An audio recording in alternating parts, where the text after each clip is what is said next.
오늘은 부활주일입니다. 그동안 우리는 사순절을 지나면서 주님께서 당하신 십자가의 고난과 죽음을 생각했습니다. 그리고 오늘 주께서 부활하신 부활절을 맞이했습니다. 부활절은 기독교 전통에서 가장 오래된 전통이고 또 가장 중요한 절기입니다. 왜냐하면 부활이 없는 기독교는 존재하지 않기 때문입니다. 부활신앙이 없는 기독교는 상상할 수가 없습니다. 그러나 부활절이 기독교 전통에서 중요한 만큼 이 부활에 대한 이해도 다양합니다.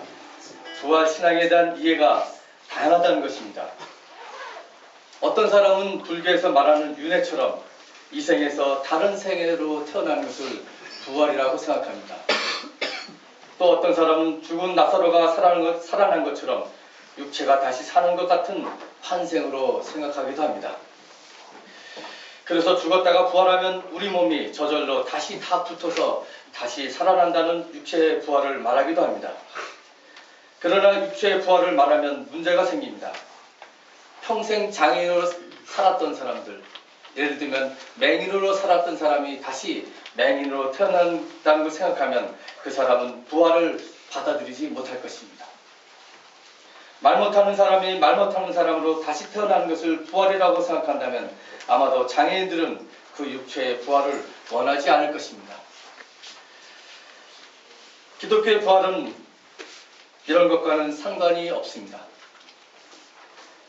기독교의 부활은 생명의 신비로운 질적인 변화를 말합니다. 이게 좀 어려운 말 같죠? 생명의 신비로운 질적인 변화. 이 말을 어떻게 쉽게 표현할 것인가 이 세대통합예배인데 고민을 했습니다.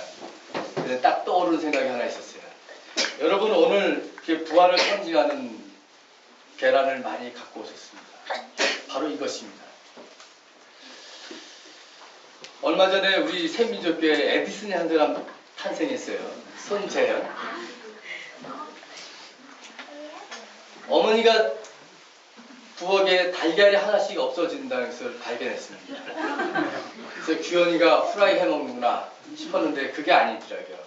나중에 알고 보니까 재현이가 보물상자에 하나씩 컵에다도 계란을 넣고 자기 옷에다도 계란을 넣고 또 어디다가 넣었어요? 응? 자기 털옷에 넣었다고 하는 거예요. 아마도 형이 에디슨 얘기를 해준 것 같아요. 이 계란이 여기서 병아리가 된다. 그래서 재현이의 마음에는 자기가 병아리를 만들고 싶어서 엄마 몰래 계란을 하나씩 갖다가 컵에다가 넣고 자기 털옷에다 넣고 이렇게 놨다는 거예요.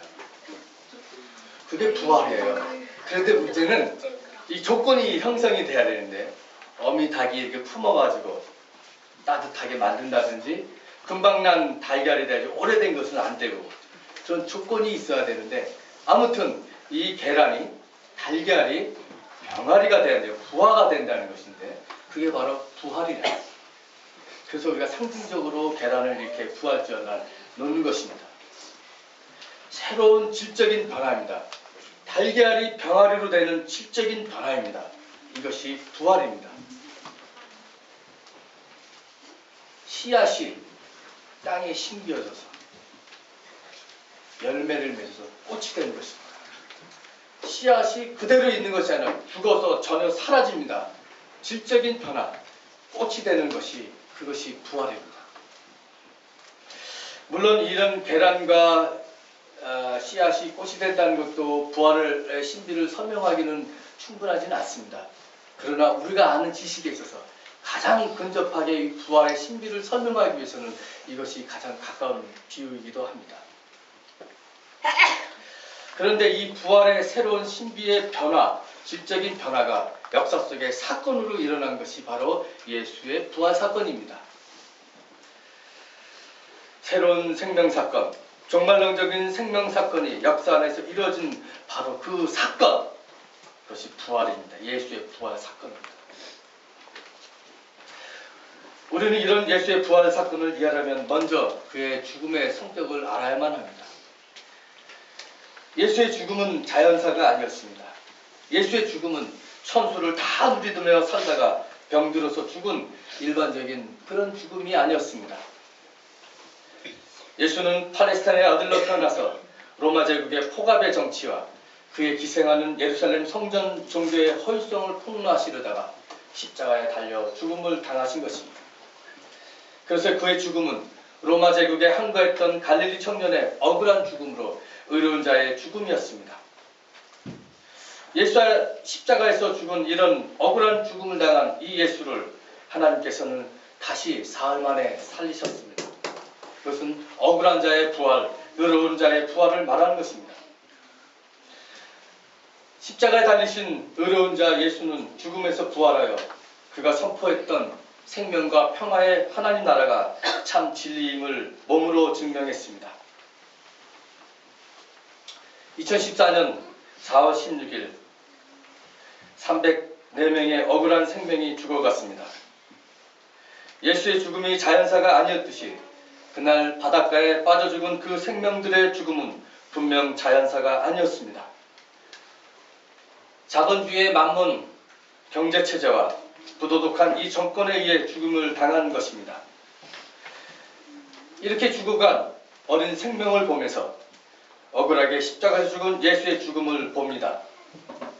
그리고 예수의 부활을 통해서 304명의 생명의 부활을 봅니다. 예수의 부활과 죽음을 통해 민중의 부활과 죽음을 본다는 것은 이제는 더 이상 그 어떤 신학적인 태제가 아닙니다. 그것은 현실입니다. 그런데 이 현실, 예수의 부활의 현실을 처음 증언했던 사람은 오늘 요한복음 본문에 보면 막달라 마리아였습니다. 복음서의 기록에 따르면 부활의 첫 증인들이 다 여인들로 나오지만 복음서마다 이름이 조금씩 다르게 나옵니다. 그런데 막달라 마리아는 모든 명단에 다 들어가 있습니다. 이 막달라 마리아는 누구입니까? 막달라 마리아는 7 귀신 들렸던 여인이었습니다. 그가 예수를 만나서 고침을 받은 사람입니다. 그런데 그가 부활의 첫 증인이 되어 나온다는 것은 아주 매우 의미심장한 메시지를 우리에게 전해주고 있습니다. 여인들은 예수 당시에도 마찬가지였지만 동서양을 막론하고 가부장적 질서에서 억압당하는 사람들입니다. 복음서의 기록을 보더라도 여인들의 존재는 아주 미미합니다. 오병이어의 기적에서 빵을 먹은 사람은 남자들만 5,000명이었다고 합니다. 이렇게 여인들은 숫자에도 들지 못하는 그런 사람들이었습니다. 그렇게 취급된 사람들이었습니다.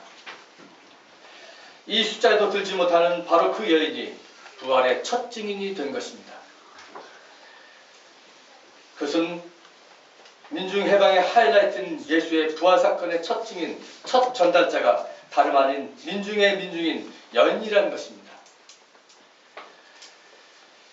그럼 막달라 마리아 이야기를 좀 더 우리가 살펴보겠습니다. 예수께서 돌아가신 날은 안식일 전날 오후였습니다. 예수께서는 안식일 전날, 금요일 날 오전에 십자가에 처형을 당하시고 금요일 저녁 오후에 늦게 돌아가셨습니다. 그리고 아리마대 사람 요셉이라고 하는 사람의 가족 무덤에 묻혔습니다. 그 무덤은 아직도 아무도 사용하지 않은 깨끗한 것이었습니다. 그리고 안식일이 곧 시작되는 시간이었기 때문에 매장은 아주 빠르게 진행되었습니다. 시신을 깨끗이 씻지도 못하고 기름도 충분히 바르지 못했습니다. 이를 안 막달라 마리아가 안식일이 지난 첫날 이른 새벽에 이 일을 처리하기 위해서 무덤으로 갔던 것입니다.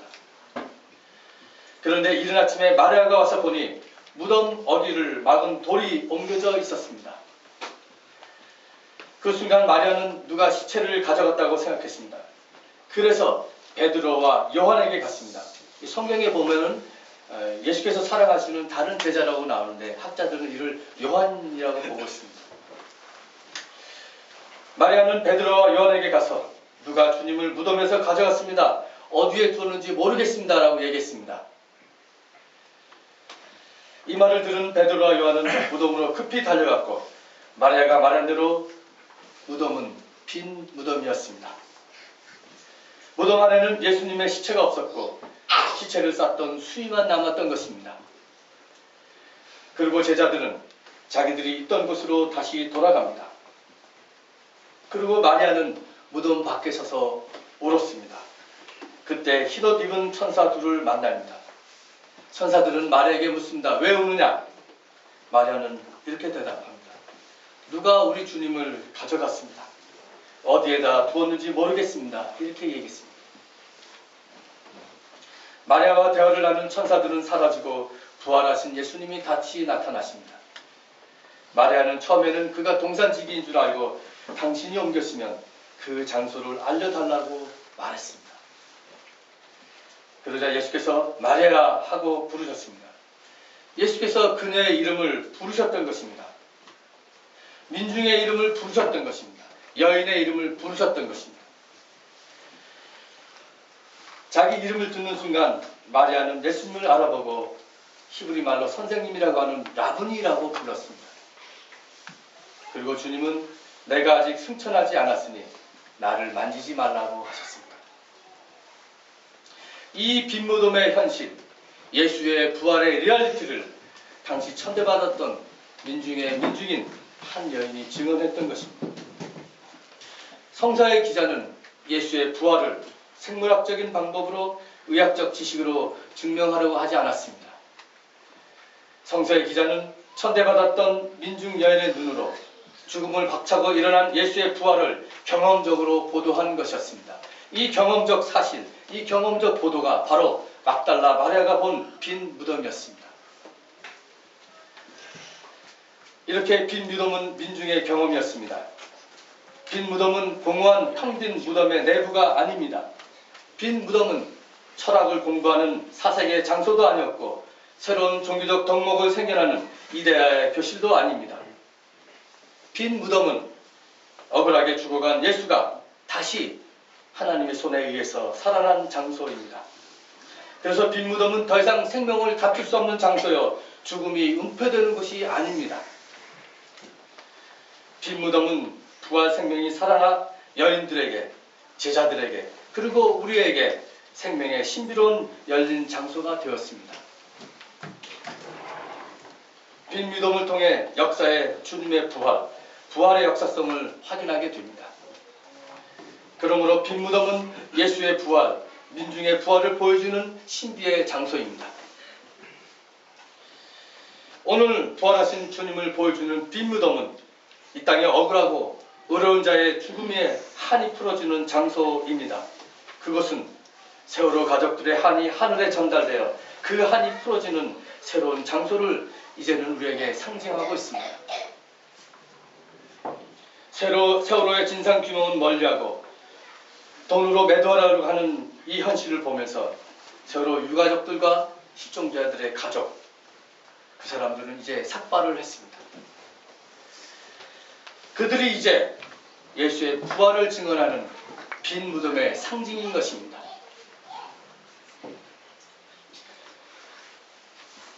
우리는 해마다 사순절을 보내며 예수의 고난과 죽음을 생각합니다. 그리고 죽음을 상징하는 무덤을 박차고 일어난 예수의 부활 사건을 기억하고 있습니다. 2000년 전 예수의 죽음과 부활 사건에 의미 있게 우리가 오늘 참여하려면 오늘 하나님의 백성의 고난에 참여해야 합니다. 오늘 슬퍼하는 사람들의 아픔에 우리가 참여해야 예수의 부활에 참여할 수 있는 것입니다. 예수의 부활은 허구가 아닙니다. 현실입니다. 그러나 우리는 분명히 압니다. 죽음이 끝이 아니라는 것을. 그것은 하나님께서 예수를 부활시켰기 때문입니다. 자, 여러분, 세상의 악에 대해 예수가 부활했다는 것을 선포합시다. 예수께서 다시 부활하시고 다시 사셨습니다. 오늘 예수의 빈 무덤이 그것을 증언하고 있는 것입니다. 세상에 나가서 예수의 빈 무덤을 증언하는 세민족 부활의 공동체가 다 되시기를 주의 이름으로 축원합니다. 이 말씀을 가지고 잠시 묵상